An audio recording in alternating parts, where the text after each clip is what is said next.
Mtu alikuwa akijiona ana kiuno kizuri, akipita mbele watu mswalie mtume, eti watu wanamsalia mtume kwa kiuno. Watu wahuni hawa. Yani nyinyi hamjaona pahala, Allahu, hamjawahi kuona pahala pa kumswalia mtume isipokuwa mwanamke awe na kiuno kinene. Hamjaona pa kumswalia mtume isipokuwa muone mwanamke basmati kavaa ile kakonda hivi alafu akenda anajitikisha.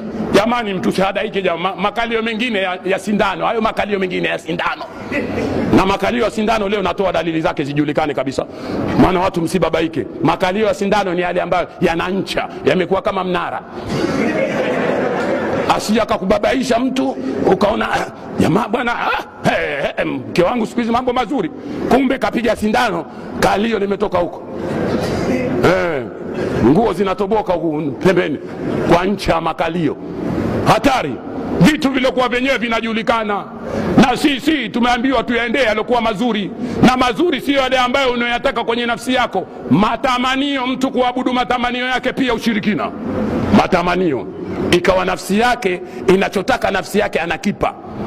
Ameona mwanamke, ameona gari, ameona hichi, kila anachokitaka kwenye nafsi yake basi anajitahidi hiyo nafsi kuipa. Huyo ni mshirikina. Araaita man itakhadha ilahahu hawa. Je, umemwona yule ambaye anaifanya matamanio yake kuwa ni Mungu wake? Afa anta takunu alayhi wakila. Mwenyezi Mungu anasema, je, ataweza kumfanya Mwenyezi Mungu ndo mlinzi wake wakati matamanio kashayafanya kwamba ndo Mungu wake? Mwenyezi Mungu Subhanahu wa Ta'ala akaendelea akasema, am tahsabu anna aktharahum yasmauna au yaqilun inhum illa kal'anam bal hum adallu sabila. Mwenyezi Mungu Subhanahu wa Ta'ala anasema hivi, unahisabu katika hisabu ile kuwepo mjumbe wetu tumekupeleka Muhammad sallallahu alaihi wasallam, hivi unafikiri hao ukiwazungumza maneno ya dini yasmauna wanakusikia, au yaqiluna au yanatia akilini, inhum illa kal'anam, hao wameshakuwa kama wanyama, bal hum adallu sabila, tena wanyama vile vile wako daraja ya juu zaidi. Hao wamepotea zaidi kuliko wanyama, hawakusikii. Ndio leo mtu ukimpelekea ujumbe hasikii chochote, amepotea zaidi kuliko mnyama. Tunamwomba Mwenyezi Mungu atunusuru na sifa hiyo. Ndugu zangu wapendwa wa Kiislamu, kuabudu matamanio nayo ni katika matamanio. Ukimwona hataki mtu kuacha sigara, ukimwona mtu sigara hawezi kuacha, huyo naye ni mshirikina. Siwezi kuacha sigara mimi, siwezi kuacha sigara wala tumbaku, wala siwezi kuacha maneno ya kihuni. Kuna watu wana maneno ya kihuni, na ndio maana Mwenyezi Mungu akaanza kutanguliza imani, ili mtu akiwa na imani ataweza kusema maneno mazuri. Akaweka na takwa, halafu ndo akasema ya ayyuhalladhina amanu taqullaha wa qulu qawlan sadida. Mcheni Mwenyezi Mungu na mseme maneno ya haki. Yuslihu lakum a'malakum, tutakusameheni au tutakutengenezeni kwanza matendo yenu, wa yaghfiru lakum dhunubakum, na tutakusameheni madhambi yenu.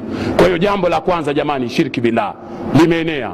Wewe ukisema mimi siwezi kuacha zinaa bwana, jua wewe mshirikina. Siwezi kuacha zinaa. Au mtu anasema bwana mimi siwezi, yani mimi nafanya wema, siwezi kufanya mabaya.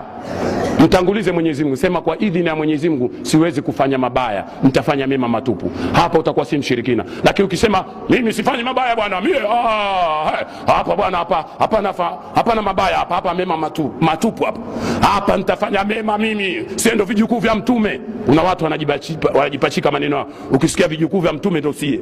Sasa haya mambo kwa kweli sio mazuri.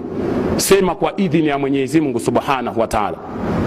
Alam tara ila alladhina yuzakuna anfusahum, hivi je huwaoni wale ambao wenye kujitukuza nafsi zao? Balillahu yuzakki man yasha. Mwenyezi Mungu Subhanahu wa Ta'ala yeye ndiye ambaye anamjua nani nafsi yake imekuwa takatifu, nafsi yake iliyokuwa safi. Wala yudhlamuna fatila. Mwenyezi Mungu anasema wala hatutodhulumu hata sehemu ya unyuzi wa koko watende. Namuomba Mwenyezi Mungu atupe kila la khairi, atujalie kila la khairi. Kwa hiyo mabwana, shirki tumeizungumza kwa njia mbalimbali, lakini kwa vile bado tunahitajiana tutakuja na